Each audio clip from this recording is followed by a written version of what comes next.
Assalamualaikum warahmatullahi wabarakatuh. Saya Tiarani Pitaloka Dewi, NPM 196900025, akan mempresentasikan mengenai laporan kemajuan dari penelitian saya yang berjudul Fortifikasi Kalsium dari Limbah Cangkang Telur Ayam pada Bubur Instan Jagung.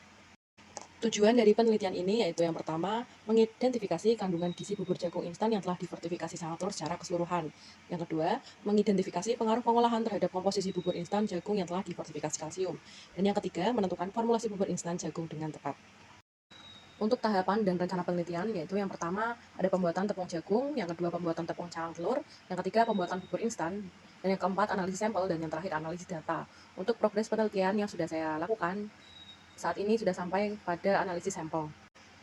Berikut adalah diagram dari hasil analisis yang sudah saya lakukan. Yang pertama ada kadar air.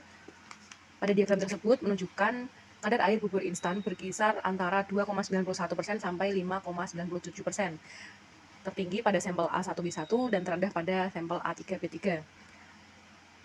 Pada diagram tersebut menunjukkan semakin tinggi suhu pengeringan, semakin rendah kadar air yang didapatkan pada sampel tersebut. Sedangkan pada kadar abu, ditunjukkan kadar abu pada bubur instan berkisar antara 8,53 sampai 23,07%. Sampel terendah ditunjukkan pada sampel A1B1, tertinggi pada A3B3.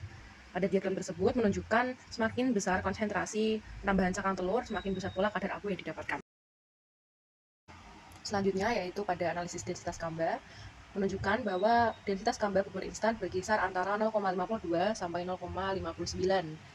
Tertinggi pada sampel A1B1 dan terendah pada sampel A3B3. Selanjutnya pada analisis daya rehidrasi, menunjukkan daya rehidrasi bubur instan berkisar antara 6,27 sampai 7,11.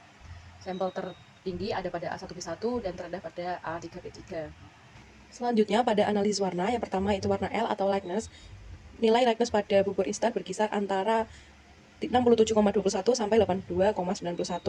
Nilai lightness tertinggi ada pada sampel A3B1 dan yang terendah ada pada A1B3. Selanjutnya warna A atau redness. Nilai redness pada bubur instan berkisar antara 5,01 sampai 11,72. Sampel yang memiliki nilai redness tertinggi ada pada A1B3 dan yang terendah ada pada sampel A3B1. Terakhir warna B atau yellowness. Nilai yellowness pada bubur instan berkisar antara 22,32 sampai 31,55. Nilai tertinggi ada pada sampel A2B1 dan yang terendah ada pada sampel A3B3. Untuk rencana tahap selanjutnya yaitu melanjutkan analisis sampel yang belum dilakukan, yaitu analisis kadar lemak, analisis kadar protein, analisis kadar karbohidrat, analisis kadar kalsium, dan uji organoleptik.